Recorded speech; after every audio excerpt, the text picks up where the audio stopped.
आज हम पढ़ेंगे थ्योरी, लॉ और प्रिंसिपल। जब किसी हाइपोथेसिस पर बार बार तजर्बात किए जाएं और वो वर्ग साबित न हो सके, इस पर बायोलॉजिस्ट का एतमाद बढ़ जाता है। ऐसे काबिल एतमाद हाइपोथेसिस को बुनियाद बनाकर मज़ीद हाइपोथेसिस तश्कील दिए जाते हैं।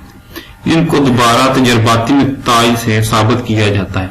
ऐसे हाइपोथेसिस जो वक्त के इम्तिहान में कायम रहें, यानी अक्सर टेस्ट किए जाएं और वो कभी मुस्तरद ना हो, थ्योरी कहलाती हैं। एक थ्योरी को सबूतों का बहुत सारा होता है। एक बार और यानी प्रोडक्टिव थ्योरी नए हाइपोथेसिस पेश करती है। इनको जांचने का अमल भी जारी रहता है। बहुत से बायोलॉजिस्ट इसे एक चैनल के तौर पर लेते हैं और थ्योरी को जुटाने की हर मुमकिन कोशिश करते हैं। अगर एक थ्योरी इस तरह के मशकूक तर्ज अमल के बाद भी कायम रहती है, वो एक लॉ या प्रिंसिपल बन जाती है। साइंटिफिक लॉ फिक्र का एक कभी ना बदलने वाला या मुस्तकिल हकीकत होता है। दूसरे अल्फाज में साइंटिफिक लॉ या प्रिंसिपल इन नाकाबिल एतमाद तरतीब थ्योरी है। बायोलॉजिकल लॉ की मिसालें आर्डी वेनबर्ग लॉ और मेंडल के लॉ हैं।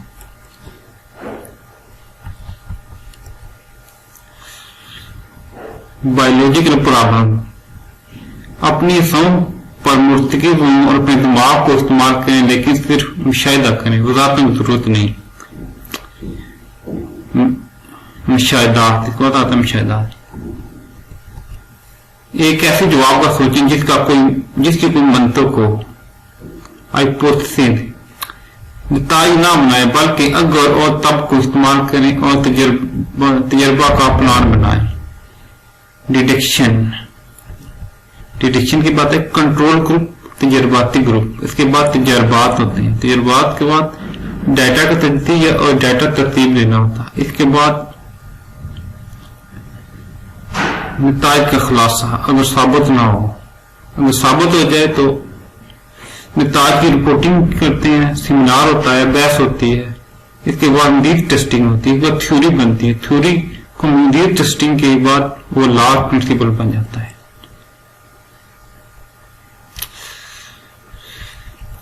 डाटा को तरतीब देना और तज्जिया करना। डाटा को तरतीब देना और तज्जिया करना बायोलॉजी का मेथड के अहम मराइल हैं। डाटा से मुराद मुशाहिदात और तजर्बात के नताइज में हासिल होने वाली मालूमात मसलन नाम, तारीख और मिकदारें हैं।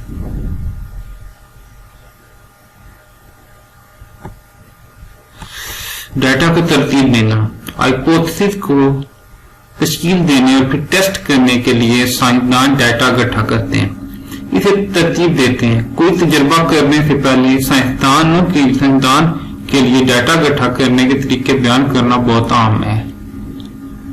इससे तजर्बे के मेयार का यकीन होता है। डाटा को मुख्तलिफ सूरतों में तरतीब दिया जा सकता है, मसलन ग्राफ, टेबल, फ्लो चार्ट, नक्शे और तस्वीर वगैरह। डाटा का तज्जिया करना, हाइपोथेसिस को तजर्बात के जरिए दुरुस्त या गलत साबित करने के दौरान डाटा का तज्जिया भी जरूरी है। डाटा के तज्जिये में आमतौर पर शुमारियाती तरीके यानी तनासब और प्रोपोर्शन इस्तेमाल किए जाते हैं। जब दो मिकदारों मसलन ए और बी में तल्लुक को हासिल तकसीम की सूरत में ज़ाहिर किया जाए तो ऐसे तल्लुक को एक मिकदार का दूसरे के साथ तनासब कहते हैं। तनासब को दोनों मिकदारों के दरमियान तकसीम या कॉलम की अलामत देकर लिखा जाता है। मिसाल के तौर पर मलेरिया के 50 मरीजों और 150 सेहतमंद लोगों में तनासब 1 और 3 का है। प्रोपोर्शन से मुराद दो मिकदारों के तनासब को मिलाना है। इस मकसद के लिए बराबर की अलामत इस्तेमाल की जाती है। मिसाल के तौर पर सी तनासब डी बराबर है ए तनासब बी। तनासब ए बी या तनासब सी डी के दरमियान एक प्रोपोर्शन है। इस प्रोपोर्शन को ए तनासब बी प्रोपोर्शन सी तनासब لکھ کر ظاہر کیا جا سکتا ہے۔ جب ایک پروپورشن کی 3 مقداریں معلوم ہوں تو چوتھی مقدار کو معلوم کیا جا سکتا ہے۔ مثال کے طور پر جب ایک بایولوجسٹ 100 چڑیا متاثرہ مچھروں سے کٹواتا ہے تو وہ معلوم کر سکتا ہے کہ کتنی چڑیاں ملیریا کا شکار ہوں گی۔ فرض کریں کہ پچھلے تجربے میں اس نے دیکھا کہ جب 20 چڑیا کو متاثرہ مچھروں سے کٹوایا گیا تھا تو 14 کو ملیریا ہو گیا تھا۔ اب وہ پروپورشن کا استعمال کرتا ہے۔ پہلا تناسب 14 تناسب 20 میں سے 14، اور دوسرا تناسب ہے 100 میں سے کتنے، پروپورشن 14 تناسب 20 اور ایکس پر تناسب 100۔ x over 100 equal to 14 over 20. x multiplied 20 equal to 100 multiplied by 14. x equal to 100 divided by 20 multiplied by 14. Answer ہے 70۔ اس کا مطلب یہ ہوا کہ 100 میں سے 70 چڑیا کو ملیریا ہوگا۔ اس طرح شماریات کے اصول کیلکولیشن کے ذریعے ڈیٹا کا تجزیہ کرنے میں مدد دیتے ہیں۔ یہ مرحلہ بہت عام ہے کیونکہ اس سے خاص ڈیٹا ٹھوس معلومات کی صورت اختیار کر لیتا ہے جن کو نتائج سے خلاصہ کرنے اور انہیں رپورٹ کرنے کے لیے استعمال کیا جا سکتا ہے۔ میتھمیٹکس سائنسی پروسیس کا اہم جز۔